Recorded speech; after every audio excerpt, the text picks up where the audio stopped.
কল্পনায় হারিয়ে যাওয়া এটা মানুষের স্বাভাবিক একটি মানসিক প্রতিক্রিয়া। এই কল্পনার জগতে রয়েছে নানান বিষয়, গল্প, চরিত্র এবং অনেক দৃশ্যপট। কেউ কেউ উপন্যাস পড়েও এক কল্পনায় চলে যান, কেউ কেউ একটু সময় পেলে কল্পনায় হারিয়ে যান। তবে বিশেষজ্ঞরা এই কল্পনাকে নাম দিয়েছেন ম্যাল অ্যাডপটিভ ডে ড্রিমিং বা অতিমাত্রায় কল্পনায় ডুবে থাকা। এতে আক্রান্ত ব্যক্তিরা দিনে 10 থেকে 12 ঘন্টা পর্যন্ত কল্পনার জগতে কাটিয়ে দিতে পারেন। অনেকে কল্পনার গল্প বছরের পর বছর, এমনকি দশক জুড়েও চলতে থাকে। মানুষ কল্পনা করতে ভালোবাসে। মনোরোগ বিশেষজ্ঞদের মতে স্বাভাবিক কল্পনা মানুষের সৃজনশীলতা বৃদ্ধি করে, সহানুভূতি গড়ে তোলে এবং মানসিক চাপ কমাতে সাহায্য করে।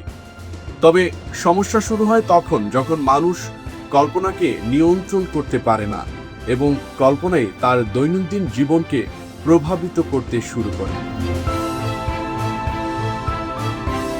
কথাই বলে, মানুষ স্বপ্ন দেখে বলেই মানুষ বেঁচে থাকে।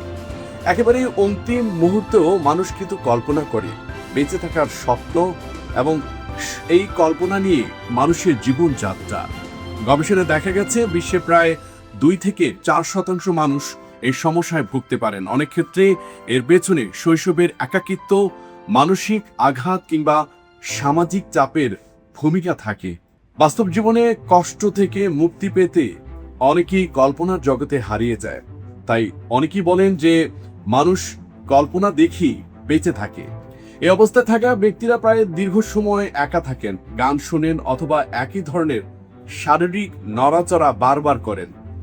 এসব অভ্যেস তাদের কল্পনার জগৎকে আরো গভীর করে তোলে, ফলে ধীরে ধীরে বাস্তব জীবন থেকে দূরত্ব তৈরি হয়। এমনকি পড়াশোনা, কর্ম জীবন ও ব্যক্তি জীবন সম্পর্কে কেউ কেউ ক্ষতিগ্রস্ত হন। বিশেষজ্ঞরা বলছেন, অতিমাত্রায় কল্পনায় ডুবে থাকার প্রবণতা একসময় আসক্তির মতো রূপ নিতে পারে। তখন বাস্তবতার চেয়ে কল্পনার জগৎ বেশি আকর্ষণ মনে হয়। এর ফলে অনেকেই সামাজিকভাবে বিচ্ছিন্ন হয়ে পড়েন এবং পরবর্তীতে হতাশা ও অপরাধ বোধে ভোগেন। তবে আশার কথা হলো, সচেতন বা সঠিক সহায়তার মাধ্যমে এই অবস্থা নিয়ন্ত্রণ করা সম্ভব। কল্পনা কত সময় ব্যয় হচ্ছে তা পর্যবেক্ষণ করা, নতুন নতুন শখ গড়ে তোলা, দীর্ঘ সময় একা না থাকা এবং মনোযোগ ধরে রাখার অনুশীলন এক্ষেত্রে সহায়ক হতে পারে। তাই অতিমাত্রায় কল্পনায় হারিয়ে না যাওয়াই অনেকটা ভালো। সেজন্য চাই নিত্য নতুন শখ, নতুন বই পড়া, কোথাও ভ্রমণ করা।